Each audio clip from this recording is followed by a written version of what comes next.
বাড়ি লতিরাজ কচু এক চাষ পদ্ধতি। বাড়ি লতিরাজ কচু চাষের কি কি সমস্যা দেখা দেয় এবং সমস্যাগুলো কিভাবে সমাধান করা হয়? প্রিয় দর্শক, আমি মোহাম্মদ আসাদ আলী, গ্রাম তালশো পোস্ট এবং থানা বড়াই গ্রাম, জেলা নাটোর, হাজির হয়েছি বাড়ি লতিরাজ কচু একের ক্ষেতে। আমার পাশে দেখছেন তিন ভাই দাঁড়িয়ে রয়েছে, আরেকজন ক্যামেরাম্যানের দায়িত্বে আছেন। তো যাই হোক, আমরা কোথায় থেকে এসেছি আমরা এই পরিচিত পর্বটা আমরা সেরে আসি। আসসালামু আলাইকুম ভাই। ওয়ালাইকুম আসসালাম। আপনারা কোথায় থেকে আসছেন? আমরা নওগাঁ জেলা রায়নগর থানা মিরাট গ্রাম থেকে এসেছি। কেন এসেছেন? আমরা ইউটিউব চ্যানেলে আপনার এই বাড়ির রাজ এক কচুর প্রদর্শনী দেখে আমরা উদ্বুদ্ধ হয়ে কচু চাষ করার জন্য আমরা আপনার কচু ক্ষেত্রে বীজের সন্ধানে আসছি। তো আপনি তো অসংখ্য ইউটিউব চ্যানেল দেখেছেন, তাই না? জি জি হ্যাঁ। তো অসংখ্য ইউটিউব চ্যানেলের ভিড়ে কেন আসাদ এগ্রো ইউটিউব চ্যানেল বা Asad agro seeds YouTube channel বেছে নিলেন চারা নেওয়ার জন্য? আমরা ভিডিওটা দেখছি পুরা এবং আপনার যোগাযোগের জন্য নাম্বারটা পাইছি এবং আমরা সচক্ষে আপনার ক্ষেতটা দেখে আমরা ভিডিও দেখে পছন্দ হয়েছে, এইজন্য ক্ষেত দেখার জন্য আগ্রহী হয়েছে। আমরা এই ভাইয়ের সাথে ফেরত আসি। আমার তো প্রজেক্ট দেখলেন নাকি? লতি দেখেছেন, গাছ দেখেছেন। আমরা ভিডিওতে যে তথ্যগুলো সন্নিবেশ করি, এই তথ্যের সাথে কি সরেজমিনে এসে মিল পেয়েছেন? হ্যাঁ ইনশাল্লাহ, আমরা এখানে এসে সরজমিনে দেখলাম যে ভিডিওর সাথে অনেক কিছু সবগুলো মিল আছে এবং এখানে এসে আমরা নতুন নতুন তথ্য জানতে পারলাম, যেমন বাড়ি 1 চেনার উপায়, বাড়ি 2 চেনার উপায়, শনাক্ত কীভাবে চেনা যায়, চারা কীভাবে উৎপাদন হয়, কি মানে কত দূরত্ব বীজ রোপণ করতে হয়, এগুলো আমরা অনেক কিছু, যেটা আমি আগেও অল্প কিছু জমিতে চাষ করেছি, এখন এসে আরও অনেক কিছু অভিজ্ঞতা অর্জন করলাম। প্রিয় দর্শক, তো আসুন আমরা একটু বিশেষ করে আমাদের লতিরাজ কচুর ক্ষেতের লতিগুলো একটু দেখাই। দেখেন এই যে লতিগুলো সবুজ লতি, এই দেখেন লতিগুলো হয়ে আছে। আমরা মূলত চারাটা বেশি উৎপাদন করে থাকি। কিভাবে বাড়ি লতিরাজ কচু এক চিনবেন? ক্রন্দল ফসল উন্নয়ন প্রকল্প, কৃষি সম্প্রসারণ অধিদপ্তর, কৃষক প্রশিক্ষণ হাত বই ৭৪ পৃষ্ঠায় বাড়ি লতিরাজ কচু একের দুটি শনাক্তকারী বৈশিষ্ট্যের কথা বলা হয়েছে। জাতটি 1988 সালের দিকে অবমুক্ত করা হয়, যার দুইটা শনাক্তকারী বৈশিষ্ট্য রয়েছে। প্রথম বৈশিষ্ট্য আপনারা দেখেন, এই যে পাতা এবং বোটার সংযোগস্থলে লালচে চিহ্ন, এবং দ্বিতীয় শনাক্তকারী বৈশিষ্ট্য লতিটা সামান্য সেপ্টা। এটা বাড়ি লতিরাজ কচুর একের দুটি শনাক্তকারী বৈশিষ্ট্য। বাড়ি লতিরাজ কচু জাতটি এই বইয়ের ৭৫ পৃষ্ঠায় কথা বলা হয়েছে। এই জাতটির একটি মাত্র শনাক্তকারী বৈশিষ্ট্যের কথা বলা হয়েছে এবং বৈশিষ্ট্যটি হলো লতি তুলনামূলক গোল এবং লম্বা এবং দেখতে সবুজ। এটাই বাড়ি লতিরাজ কচু 2 এর শনাক্তকারী বৈশিষ্ট্য। বাড়ি লতিরাজ কচু চাষের 3টা সীমাবদ্ধতা বা সমস্যা রয়েছে। প্রথম সীমাবদ্ধতা আগাছা, দ্বিতীয় হচ্ছে লেদা পোকা, তৃতীয় হচ্ছে পচন সমস্যা। চারা রোপণের মোটামুটি 15 থেকে 20 দিনের মধ্যে প্রচুর পরিমাণে আগাছার জন্ম নেয়, যা লতি বাড়ানো পর্যন্ত 3 থেকে 4 বার আগাছা পরিষ্কার করতে হয়।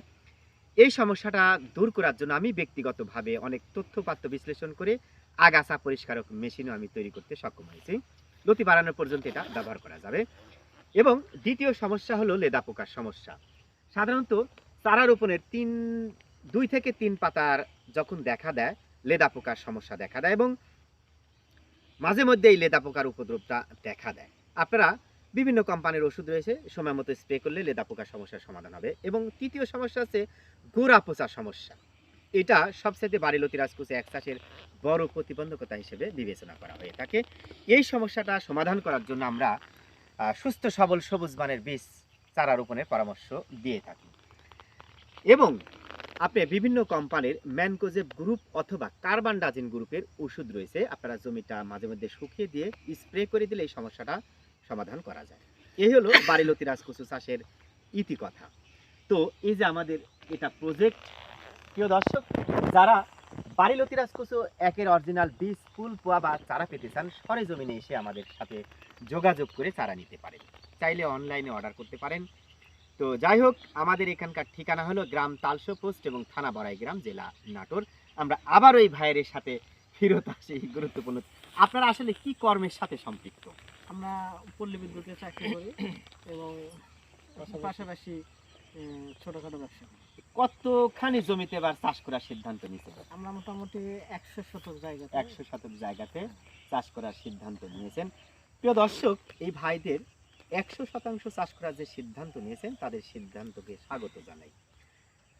যেখানে দেখিবেন ছাই উড়াইয়া দেখো তাই পাইলেও পাইতে পারেন অমূল্য রতন। একসময় এই কচু চাষকে মানুষ অবহেলার চোখে দেখত, কিন্তু বর্তমানে বাড়িলতি রাজকুচি এক চাষে বেকার সমস্যার সমাধান আছে।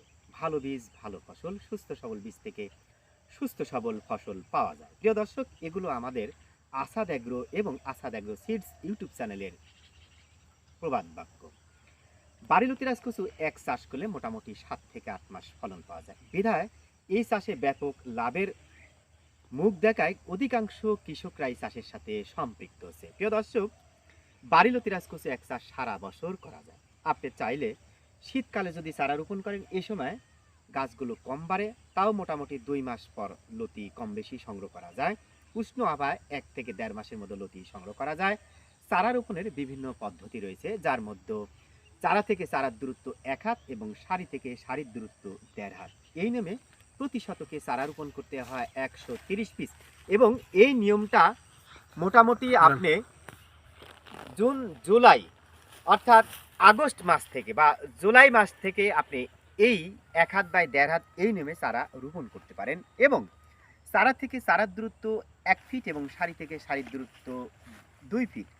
এই নিয়মে প্রতি শতকে চারা রোপণ করতে হয় 150 পিস, এবং এই নিয়মটা ডিসেম্বরের শুরু থেকে মোটামুটি এপ্রিল পর্যন্ত এই নিয়মে আপনারা বাড়িলতি রাজকুচু একের চারা রোপণ করতে পারেন।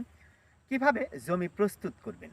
জমি প্রস্তুতের নিয়ম: প্রথমে জমিতে পর্যাপ্ত পরিমাণে সার দিবেন, প্রথমে জমিতে পর্যাপ্ত পরিমাণে পানি দিবেন, অতঃপর 2 থেকে 3টা প্রয়োজনে চাষ দিয়ে নেবেন, অতঃপর মই বা বাঁশই দিয়ে সুন্দরভাবে জমিটা লেবেল করবেন, অতঃপর আইলগুলো একটু উঁচু করে বেঁধে দেবেন। তারপর শতক প্রতি 700 গ্রাম পটাশ, 500 গ্রাম টিএসপি এবং 100 গ্রাম দানাদার বিষ একত্রে মিশা আপনারা ছিটায় দিয়ে চারা রোপণ করতে পারেন। এই হলো বাড়িলতি রাজকুচু চাষের ইতিকথা। যে যেখানে আছেন আশা করি ভালো আছেন। আপনাদের সুস্থতা কামনা করে আমি মোহাম্মদ আসাদ আলী, এই যে ভাই আমার ক্যামেরাম্যানের দায়িত্বে ছিল, ঠিক আছে, এই ভাইদের আসলে মন মানসিকতা অনেক ভালো, এদের জন্য দোয়া করবেন। ভালো থাকবেন, সুস্থ থাকবেন। ভাই আর কিছু বলতে চান? না। ওকে, আল্লাহ হাফেজ। আল্লাহ হাফেজ।